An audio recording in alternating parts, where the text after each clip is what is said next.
ఎక్స్ప్రెస్లో దారుణం జరిగింది. వివాహితపై గుర్తు తెలియని వ్యక్తి అఘాయిత్యానికి పాల్పడ్డాడు. భర్తతో కలిసి జనరల్ బోగిలో ప్రయాణిస్తూ ఉంది బాధితురాలు.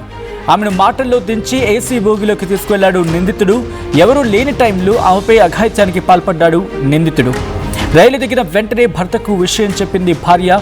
రెంటచింతల పోలీసులకు ఫిర్యాదు చేశారు సదరు నిందితురాలు. వైద్య పరీక్ష నిమిత్తం ఆమెను హాస్పిటల్కి తరలించారు. విశాఖ నుంచి నడుకుడికి వెళ్తూ ఉండగా ఈ ఘటన చోటు చేసుకుంది. ఒకసారి ఆ కాపీని మీరు చూడడం జరుగుతుంది ఆర్టీవీ స్క్రీన్ మీద. ఈ ఘటనకు సంబంధించి పూర్తి డీటెయిల్స్ ఇంకా ఇన్వెస్టిగేషన్ జరుగుతుంది.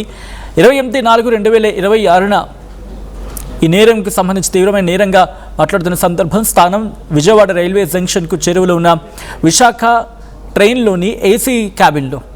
ఘటన ఎప్పుడు జరిగింది? 26/4/2026 రాత్రి 11:45 నేర సంఖ్య అలాగే చట్ట విభాగం రెంటచింతల పోలీస్ స్టేషన్కు చెందిన crime number 0/2026 under section 64 BNS. ఎప్పుడిది 28/4/2026 సాయంత్రం 4 గంటలకు దీనికి సంబంధించి రిజిస్టర్ జరిగింది. ఎఫ్ఐఆర్ నమోదైంది. కంప్లైంట్ డీటెయిల్స్ మహిళకు సంబంధించి ఆ మహిళకు సంబంధించిన ఆ వివరాలకి మాట్లాడుకుంటాం. అండ్ విక్టిమ్కి సంబంధించి నిందితుడికి తెలియాల్సి ఉంది. దానికి సంబంధించి డీటెయిల్స్ మీరు చూడడం జరుగుతుంది ఆర్టీవీ స్క్రీన్ మీద. కంప్లీట్ డీటెయిల్స్ తెలుసుకునే ప్రయత్నం చేద్దాం. బట్ అంతకన్నా ముందు ఒక చిన్న బ్రేక్ తీసుకుందాం. బ్రేక్ తర్వాత మరిన్ని వివరాలు చూసే ప్రయత్నం చేద్దాం. ఒక చిన్న బ్రేక్ తీసుకుందాం. Welcome back after short break. ఒక చిన్న అంశం, బహుశా అది కారణం ఏదైనా కావచ్చు. ఒక మనిషిని నమ్మి, మరి ముఖ్యంగా ప్రయాణికులు అజ్ఞాత వ్యక్తులను కనుక నమ్మితే ఎటువంటి దుర్మార్గాలకు పాల్పడతారో చెప్పేందుకు ఇంకొక ఘటన ఇది. ఒక్కసారిగా అందరినీ షాక్ గురి చేస్తుంది. అసలు ఏం జరిగింది? ఇప్పుడే కనుక ఎవరైనా చూడండి అంటే వాళ్ళకి జస్ట్ ఒకసారి బ్రీఫ్ చేసి తర్వాత డీటెయిల్గా మాట్లాడుకునే ప్రయత్నం చేద్దాం. విశాఖ ఎక్స్ప్రెస్లో దారుణం జరిగింది. వివాహితపై గుర్తు తెలియని వ్యక్తి అఘాయిత్యానికి పాల్పడ్డాడు. భర్తతో కలిసి జనరల్ బోగిలో ట్రావెల్ చేస్తోంది సదరు బాధితురాలు. ఆమెను మాటలోకి దించి ఏసీ బోగిలోకి తీసుకువెళ్లాడు నిందితుడు. ఎవరు లేని టైంలో ఆమెపై అఘాయిత్యానికి పాల్పడ్డాడు నిందితుడు. రైలు దిగిన వెంటనే భర్తకు విషయం చెప్పింది భార్య. రెంటచింతల పోలీసులకు ఫిర్యాదు చేశారు సదరు నిందితురాలు. వైద్య పరీక్షల నిమిత్తం ఆమెను హాస్పిటల్కి తరలించడం జరిగింది. విశాఖ నుంచి నడుకుడికి వెళ్తూ ఉండగా ఈ ఘటన జరిగింది. డీటెయిల్ ఇన్ఫర్మేషన్ అందించేందుకు మా ప్రతినిధి సాయి సిద్ధంగా ఉన్నారు. సాయి, ఈ ఇన్ఫర్మేషన్ ఎప్పుడు పోలీసులకు అందింది? అట్ ద సేమ్ టైం ఆ నిందితుడికి సంబంధించి వివరాలు ఏమైనా తెలిసాయా? సచిన్, ప్రధానంగా 26వ తారీఖు వైజాగ్ నుంచి గుంటూరు రావడం జరిగింది ఈ జంట. అంటే వీళ్ళు వైజాగ్ నుంచి వచ్చేటటువంటి సమయంలో వీళ్ళు విశాఖ ఎక్స్ప్రెస్ ఎక్కారు. అయితే వీళ్ళు జనరల్ బోగిలో ఎక్కి నిలబడి ఉన్నారు. అంటే విశాఖ ఎక్స్ప్రెస్ ఎప్పుడైనా చాలా క్రౌడ్ గా ఉంటుంది. వైజాగ్ నుంచి గుంటూరు వచ్చేటటువంటి రూటులో కామన్ గా ఈ వైజాగ్ మొత్తం ట్రైన్లంతా కూడా చాలా రష్ గా ఉంటాయి. అయితే ఈ రష్ లో ఉన్నటువంటి ఈ జంట జనరల్ బోగిలో ఉన్నటువంటి అంశంలో ఒక వ్యక్తి వీళ్ళని టార్గెటెడ్ గా, అంటే ఈ మహిళ కొంత అంటే అందంగా ఉంటా కానీ ఇదంతా గమనించి ఏదో ఒక విధంగా వీళ్ళని ట్రాప్ చేయాలనే విధంగా అతను నిర్ణయం తీసుకున్నట్టు కూడా తెలుస్తుంది. అయితే మహిళ ఫిర్యాదు చేసినటువంటి అంశాలను పరిశీలిస్తే అతను రైల్వే దుస్తులు ఏవైతే, అంటే రైల్వే వాళ్ళు వేసుకునే యూనిఫామ్ ఏదైతే ఉంటుందో ఆ యూనిఫామ్ లో ఉన్నట్లు కూడా మహిళ ఫిర్యాదులో చెప్పడం జరిగింది. వాళ్ళని ట్రాప్ చేయటం, మీకు ఇక్కడ జనరల్ బోగిలో కంటే ఏసీ బోగి, అంటే జనరల్ బోగి తర్వాత మామూలుగా కామన్ గా ఏసీ బోగి స్టార్ట్ అవుతా ఉంటాయి కాబట్టి ఏసీ బోగిలో ఖాళీ ఉంది, అక్కడ నేను అరేంజ్ చేస్తానంటూ కూడా ఈ మహిళని ఆమె భర్తని ఇద్దరిని కూడా నమ్మించేటటువంటి ప్రయత్నం చేసి వాళ్ళిద్దరిని ఫస్ట్ ఏసీలోకి తీసుకెళ్ళడం జరిగింది. ఆ తర్వాత భర్తని, అంటే ముందు ఒక సీటు అరేంజ్ చేసి తర్వాత మిమ్మల్ని కూడా లోపలికి తీసుకొని వస్తానంటూ కూడా భర్తని అక్కడ నమ్మించేటటువంటి ప్రయత్నం చేసి ఆ భర్తని ఏసీ బోగికి ఉండేటటువంటి వాష్రూమ్ ఏరియా ఏదైతే ఉంటుందో అక్కడ కూర్చోబెట్టి ఆ మహిళని లోపల తీసుకెళ్ళడం జరిగింది. అక్కడ కూపే ఏదైతే అంటే కామన్ ఒక బాక్స్ లాంటి ఏరియా లేకపోతే కూపే అని ఉంటుంది, ఆ రెండిట్లో ఒక దాంట్లోకి తీసుకువెళ్ళడం. ఆ మహిళ మా భర్త ఏంటి ఇంకా రాలేదంటే వస్తారు అంటూ ఒక 5 నిమిషాలు ఆమెతో మాట్లాడేటటువంటి ప్రయత్నం చేశారనే విధంగా కూడా పోలీసుల ఫిర్యాదులో మహిళ చెప్పడం జరిగింది. ఆ తర్వాత అయితే ఇంకా డోర్ లాక్ చేసి ఆమె పైన బలవంతంగా అత్యాచారం చేసినట్లు కూడా ఫిర్యాదులో చెప్పినటువంటి పరిస్థితులు ఉన్నాయి.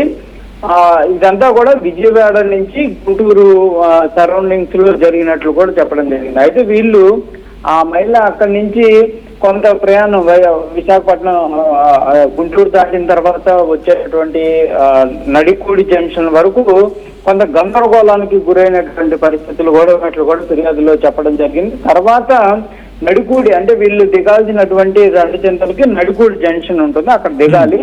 అక్కడికి కొంత దగ్గరకు వచ్చేటటువంటి సమయంలో ఆ మహిళని ఆ డోర్ తీసి బయటికి పంపించడంతో ఆమె బయటకు వెళ్ళి భర్తతో చెప్పడం జరిగింది. అప్పటికే భర్తతో చెప్పేటటువంటి సమయానికి ఇతను పారిపోయినట్లు కూడా పోలీసులు ఫిర్యాదులో పేర్కొన్నారు. ఆ తర్వాత వీళ్ళిద్దరూ వాళ్ళ స్వగ్రామైనటువంటి రెండచింతలు వెళ్ళారు. జరిగినటువంటి సంఘటనకు సంబంధించి మొత్తం వాళ్ళ కుటుంబ సభ్యులందరితో మాట్లాడటం, ఏ విధంగా ముందుకు వెళ్ళాలి ఏంటి అనేది నిర్ణయం తీసుకొని వీళ్ళు 28వ తారీఖు రెండచింత పోలీసుల్ని అప్రోచ్ అయ్యారు. అక్కడ 0 ఎఫ్ఐఆర్ నమోదు చేయడం జరిగింది. అంటే ఇది కామన్ గా ఇదంతా కూడా రైల్వే పోలీసుల పరిధిలోకి వస్తుంది కాబట్టి రెండచింతల పోలీసులు ఈ కేసుకు సంబంధించి 0 ఎఫ్ఐఆర్ నమోదు చేసి దాన్ని విజయవాడ రైల్వే పోలీసులు కూడా పంపించినట్టు తెలుస్తుంది. ఎందుకంటే ఇదంతా జరిగింది కూడా విజయవాడ గుంటూరు సరౌండింగ్స్ లో జరిగింది కాబట్టి విజయవాడ పోలీసులకు పంపించారు. ప్రస్తుతం అయితే దర్యాప్తు జరుగుతుంది.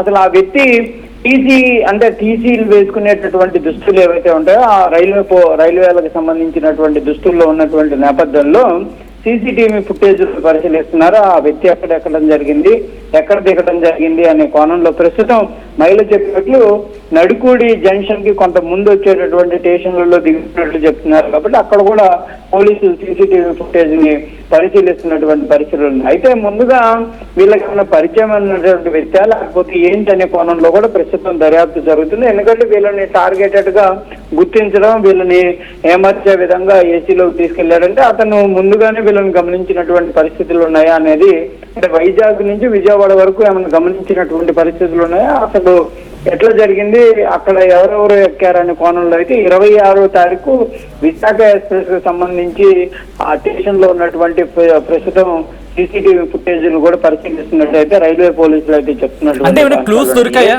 ఆ వ్యక్తికి సంబంధించి, ఏమైనా క్లూస్ దొరికాయా సాయి? అంటే ప్రెసెంట్ అయితే వాళ్ళకి మళ్ళీ చెప్పిన ఆధారాల ప్రకారం వాళ్ళు సీసీటీవీ చూస్తున్నారు. ఇంకా పూర్తి స్థాయిలో అయితే ఆ వ్యక్తి నిందితుడికి సంబంధించినటువంటి ఆధారాలు ఇంకా లభ్యం కాలేదు. ఎందుకంటే అది రిజర్వేషన్ ముందస్తుగా చేసుకున్న రిజర్వేషన్ పరిస్థితి ఉండదు కదా. ఈ కోణంలో ఒకవేళ రిజర్వేషన్ కనుక చేసుకుని ఉంటే డీటెయిల్స్ అనేది వాళ్ళు గెదర్ చేసే పరిస్థితి ఉండేది. కాకపోతే అదేం జరగలేదు. అపరిచిత వ్యక్తి అవటంతో వాళ్ళకు కొంత ఇబ్బందిగా ఉందనే విధంగా మనం రైల్వే పోలీసులతో మాట్లాడితే చెప్పారు. కాకపోతే ఈ దుస్తులు ఏవైతే నీలం కలర్ దుస్తులు వేసుకున్నారు అనే విధంగా ఒక క్లూ ఉంది కాబట్టి ఆ రోజు ఆ ప్లాట్ఫారం మీద ఎవరైతే అంటే వైజాగ్ కానీ విజయవాడలో కానీ ఈ ఐడెంటిఫై గా వాళ్ళైతే పరిశీలిస్తున్నట్టు తెలుస్తుంది. విశాఖ ఎక్స్ప్రెస్ వచ్చిన సమయంలో నీలం దుస్తులు జనరల్ బోగ్ కానీ ఏసీ బోగులు ఎవరెక్కారనే కోణంలో ప్రస్తుతం దర్యాప్తు చేస్తున్నారు. కంపల్సరీగా ఐడెంటిఫై చేస్తామనే విధంగా పోలీసులు చెప్తున్నారు. అయితే ఇక్కడ క్లియర్ గా పోలీసులు అయితే పదే చెప్తున్నటువంటి పరిస్థితి ఉంది. అపరిచిత వ్యక్తుల్ని రైల్వేలో నమ్మద్దు అనే విధంగా మేము ఎప్పుడు చెప్తున్నా కూడా ఇలాంటి సంఘటనలు జరుగుతున్నాయి. ఒంటరి మహిళలు కానీ లేకపోతే ఎవరైనా ఇలాంటి మహిళలు ఎవరైనా అప్రమత్తంగా ఉండాలి. ఎవరిని టీసీ అయినా కూడా కంపల్సరీగా రైల్వే రూల్స్ ప్రకారం సీట్లు ఇవ్వాల్సినటువంటి పరిస్థితి ఉంటుంది, కానీ అపరిచిత వ్యక్తులు అప్పటికప్పుడు సీట్లు ఇచ్చేటటువంటి పరిస్థితి ఉండదు అనే విధంగా కూడా పోలీసులు చెప్తున్నారు. ఏదైనా జరిగిన సంఘటనకు సంబంధించినటువంటి అంశంలో రెండచింతల్లో అయితే ప్రస్తుతం ఒక కలకలం రేపుతుందనే విధంగా చెప్పొచ్చు. అంటే ఇది ఒక రకంగా చెప్పాలంటే బాధితులు చెప్పినటువంటి అంశాలను పరిశీలిస్తే వాళ్ళకు ఉన్నటువంటి అంటే సీటు దొరికితే అంత దూరం నిలబడేటటువంటి పరిస్థితి ఉండదనే ఒకే ఒక్క అంశంలో వాళ్ళని మోసం చేసి ఆమె పైన అఘాయిత్యానికి పాలినటువంటి పరిస్థితి ఉంది. కాబట్టి మొత్తంగా అయితే క్లియర్ గా వాళ్ళైతే బాధితులు కోరుతున్నారు, నిందితుడిని కఠినంగా శిక్షించాలనే విధంగా కూడా కోరుతున్నటువంటి పరిస్థితులు ఉన్నాయి. Sachin right Sai, thanks for the update. మొత్తంగా అయితే మాత్రం విశాఖ ఎక్స్ప్రెస్లో దారుణం జరిగింది. ఒక వివాహితపై గుర్తు తెలియని వ్యక్తి అఘాయిత్యానికి పాల్పడ్డాడు. ప్రస్తుతానికైతే మాత్రం అతగాడి జాడ ఎక్కడుందో పోలీసులు గాలింపు చర్యలకు దిగారు. విశాఖ ఎక్స్ప్రెస్లో దారుణం జరిగింది. వివాహితపై గుర్తు తెలియని వ్యక్తి అఘాయిత్యానికి పాల్పడ్డాడు. భర్తతో కలిసి జనరల్ బోగిలో ప్రయాణిస్తూ ఉంది సదరు బాధితురాలు. ఆమెను మాటల్లోకి దించి ఏసీ బోగిలోకి తీసుకువెళ్లాడు నిందితుడు. ఎవరూ లేని టైంలో ఆమెపై అఘాయిత్యానికి పాల్పడ్డాడు నిందితుడు. రైలు దిగిన వెంటనే భర్తకు విషయం చెప్పింది సదరు భార్య. రెండచింతల పోలీసులకు ఫిర్యాదు చేశారు సదరు నిందితురాలు. వైద్య పరీక్షల నిమిత్తం ఆమెను హాస్పిటల్కి తరలించడం జరిగింది. విశాఖ నడుకుడి ఈ మధ్య ఘటన చోటు చేసుకున్నట్టుగా తెలుస్తోంది. ఈ కథనం మిమ్మల్ని కాస్త కలవరపరచచ్చు, అయితే మిమ్మల్ని కలవరపాటుకు గురి చేయడం RTV ఉద్దేశం కాదు. కానీ ఇటువంటి కథనాలు చూసినప్పుడు కాస్త కలవరపాటుకు గురే అవకాశం ఉంటుంది. కాబట్టి దీనికి సంబంధించి తగిన జాగ్రత్తలు తీసుకోవాలని RTV సూచించడం జరుగుతుంది. This is distressing content. Viewer discretion is highly advised.